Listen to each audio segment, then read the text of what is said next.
Welcome to Matters of Decorum. I'm Scott Corum. This is what matters to me.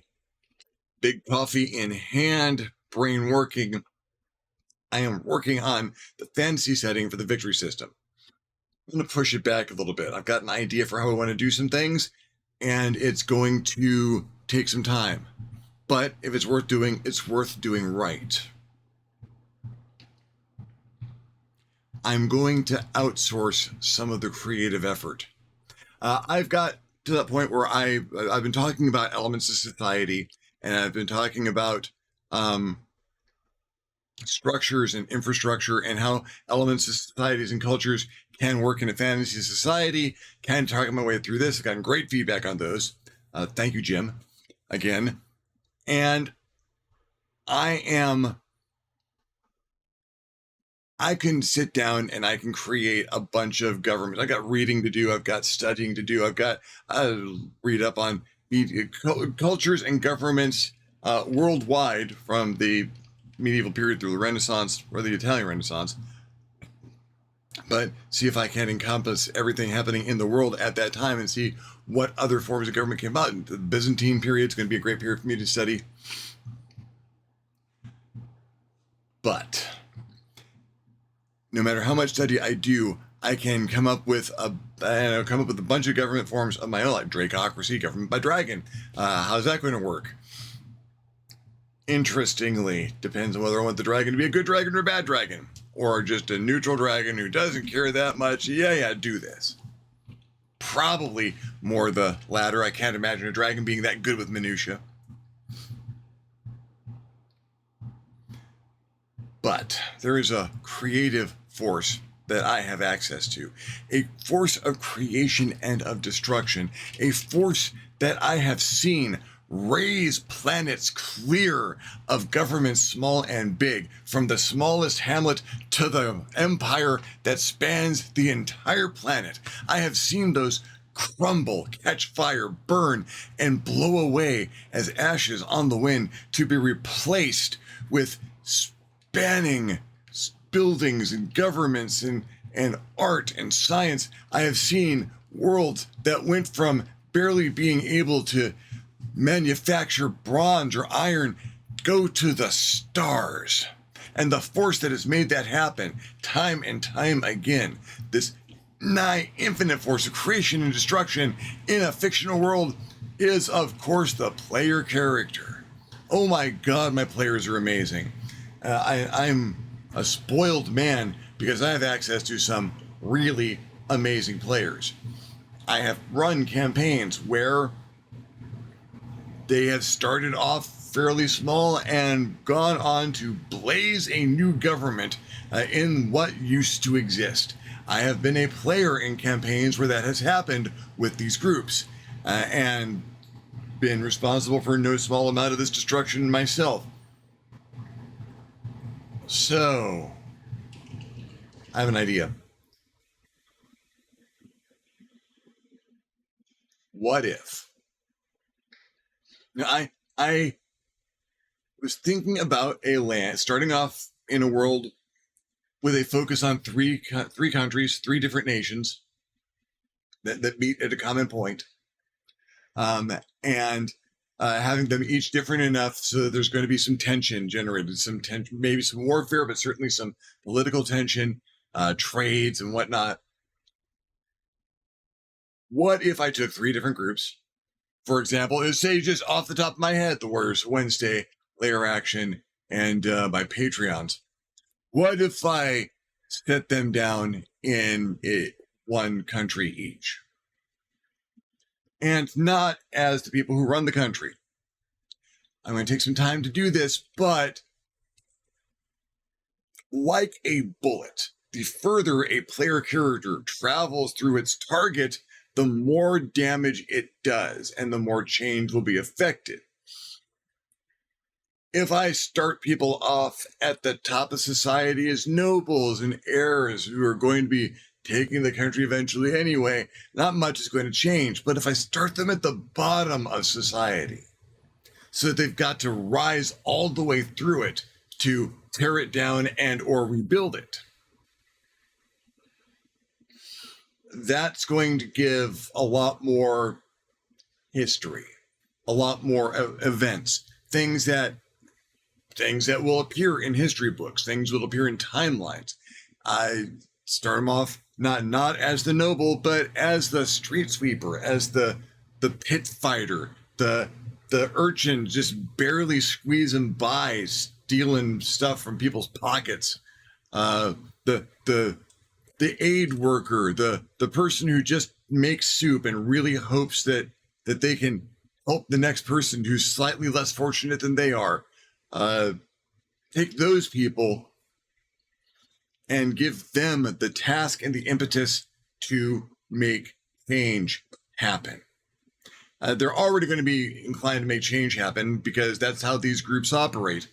I know, and I love seeing it happen every time. And watch this, because that not only that gives me things that I would otherwise not have access to without going to an awful lot of mental effort myself, which I might be having a problem doing these days. There's a reason I need to take the Adderall. But what this gives me, it gives me names. There are characters who are identifiable as elements of history. If they're, I'm thinking of running it up to a certain point where people are operating the government and they can make some decisions, and then taking it like a couple of hundred years past that to start the history of the setting that people will be purchasing for victory. So I've got the names in history. If the characters are extremely long-lived, like dwarves or elves in there, those folks might still be around. They're NPC on the character sheets for the NPC that they've become as the person operating this country. I will have events that I can put down in quick write-ups in history texts that people can find, or lore of the world. There will be names associated with actions, associated with how things change. Well, this canyon, this canyon was made by the great mage Oliphant when he screwed up a spell really, really bad and caused a whole bunch of elephants to explode really, really hard right here. Changed the landscape. The river over there changed direction with it. I'll have those side notes, those timelines that I can write down. There will be equipment in the museums that belong to the player characters, magic items that they wielded or created, places that they lived or that they built up as shrines, memorials to their actions, or horrible places of darkness that no one goes near for fear of evoking the wrath of the figure that used to live there. It gives me lore. It gives me rich and wonderful lore. It means a lot of note-taking. It means recording all these sessions so I can go back over them with a fine-tooth comb and take the details that I need out of them. And having recorded those sessions could certainly form part of something later on down the line that presents this world to people. I can actually show folks how it came about.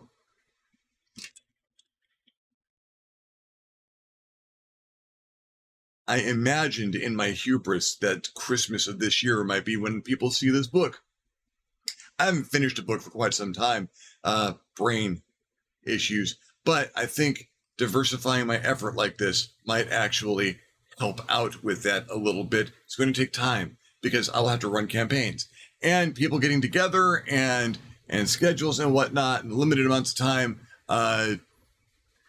I might find a way to accelerate. There's probably people starting off with street level characters but have just monstrous amounts of improvement budget as they go along. So there are these leaps in their ability, and they can just start shooting for the stars.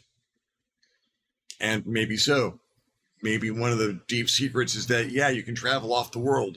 I'm not going to tell you how to do it. Might be several ways. I have no problems there being space flight in D&D or space flight in fantasy game. I only have problems if it's written badly. So and I don't know if people would go there. I don't know what they'll want to do. I will have to come up with 3 gray, drab, oppressive governments that could have stood as monolithic institutions next to one another for millennia for people to destroy. A lot easier to generate that than the kind of bonkers nutso diversity that I want to see in the finished product. What I want to replace these gray drab monoliths with. Yeah, I am.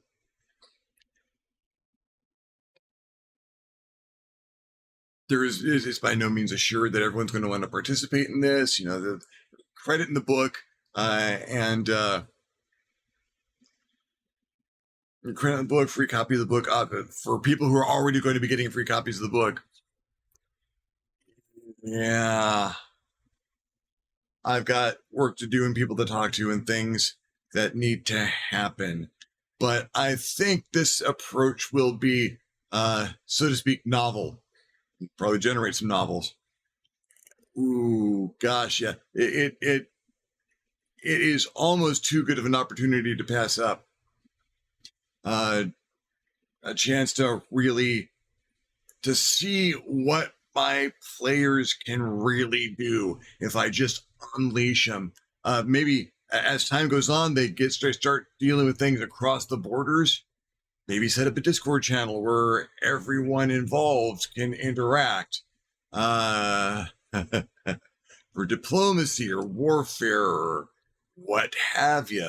You know, those once the influence of the player characters gets past the border, well, they're dealing with each other at that point in time. So how those interactions happen become very important in how that opening area of the world starts out. Oh gosh, that's a little dangerous.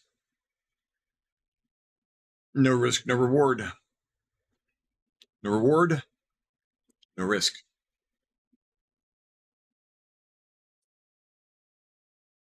I'm interested in seeing where this goes.